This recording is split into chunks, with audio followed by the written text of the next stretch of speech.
Hello, GasBuddy family. It's been a long time. Good to see you all. We have some really interesting topics to talk to you about today.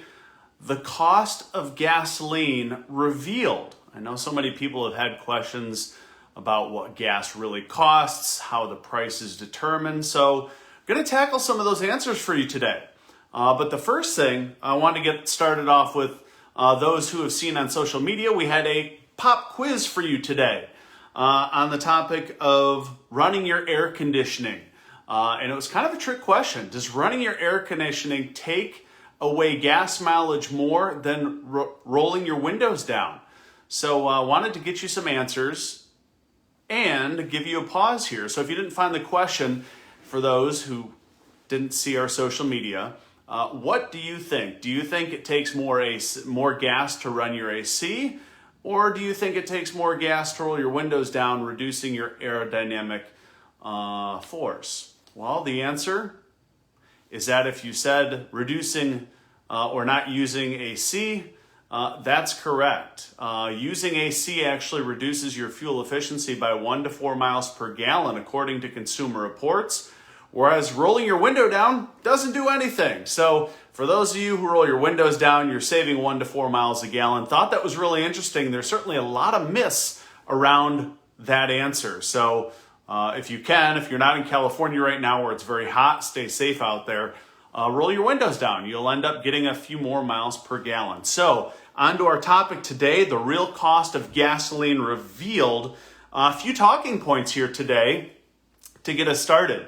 You all know gas prices vary widely from state to state, even country to country, but we'll talk about the U.S. here today. So what goes into the cost of gasoline to make it that way?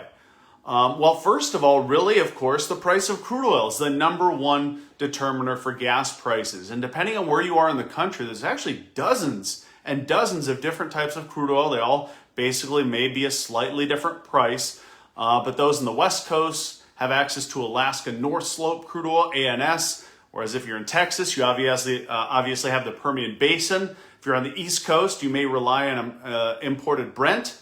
And if you're here in the Midwest like I am, well, some of it comes from Canada. In fact, much of our crude oil here in the Great Lakes comes from Canada. So all of these different crude oils have a different price, and that's why you can see drastic differences. But that's just one part of it.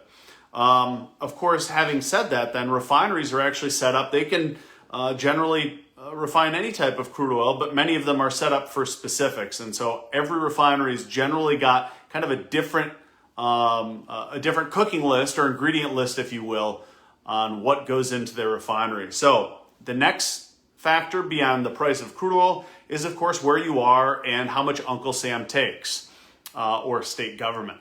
So the federal government takes about 19 cents a gallon of every gallon, but the state government, well, that's where you see wildly different prices. And in California, state government takes close to 60 cents a gallon, and California leads the nation. So beyond crude oil, then taxes are really the second largest. And where you are, like I said, the West Coast, bigger cities, bigger states tend to have higher taxes. So that's why you tend to see higher prices in those areas as well. Kind of the next thing beyond the first two is regionality. It does matter where you are in the country. There's different fuel types depending on where you are. California, many of you are familiar with the California Air Resources Board. They're the entity that is tasked with telling you what gasoline you have to use in the summer months, whereas the rest of the nation, 49 states, it's the EPA that tells you that what you have to use in the summer months. Larger cities like here in Chicago, Dallas, New York City, Detroit, LA, we all use a very stringent type of gasoline in the summer.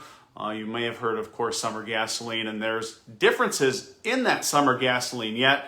Of course, the more stringent gasoline, the more it costs. So a big city like California, you'll probably notice that prices are sky high. Price of crude oil is high. The price of gasoline taxes is high. And now, of course, you have these stringent local requirements. And that gasoline, well, call it 10 cents more a gallon in those big cities, but California can cost as much as 40 cents a gallon more for that California gasoline, especially if there's a refinery issue that does develop. And that leads me into my next point. Local refineries can drive prices based on the status. California, you've seen it more often than not. When a refinery goes down, prices go up. that falls down to another thing, pipelines and interconnectedness. Areas that are not as interconnected can see prices soar. Think back here in the Great Lakes. Back in 2015, we saw prices go up $1 a gallon overnight, basically, because the BP refinery shut down. We didn't really have any quick way of getting more gasoline. And so that can happen almost anywhere. And that's why where you are and how many refineries are near you matters in what gas prices do. You notice that in Texas, for example, in the South, taxes tend to be low. They're in the backyard of oil. They have a lot of refineries. And that's why in the southern United States, gas prices tend to be among the lowest compared to the West Coast, which I didn't mention is a bit of a petro island. You could kind of slice the West Coast off from the rest of the country. And that's why refinery issues out there tend to have such a big impact on gas prices, is because there's not any pipelines that connect the West Coast to the rest of the country. So if a refinery in California goes down, Gulf Coast refineries can't send gasoline to California. It takes 2 weeks for California to get new gasoline supply from as far away as Asia, if there is an instance. So those are really the biggest portions of it. Now the next question is, how can I beat the system? How can I save on gas? Of course, what we do here at GasBuddy. Of course, keep in mind the Pay with GasBuddy payments card. If you haven't heard of it already, it can save you up to 25 cents a gallon with deal alerts. It links to your checking account. Sign up for that. And those that don't know, I wanted to mention too that there is a additional program called Premium Pay with GasBuddy that can save you even more, up to 40 cents a gallon on every gallon per month with deal alerts. So check it out. Visit pay.gasbuddy.com to find out more.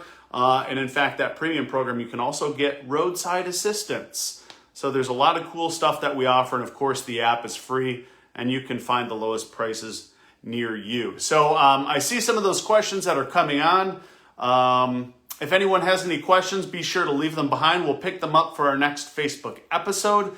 But for now, to kind of go back over why prices vary across the country is the price of crude oil, the amount of taxes, the type of gasoline. All of those really make prices as low as $2 in the South today, and California still the highest in the country with an average of $3.18. All of those costs go into what you pay. So stay safe. I hope everyone's still doing well, and we'll see you right here next time for another topic in the future. Take care, everyone.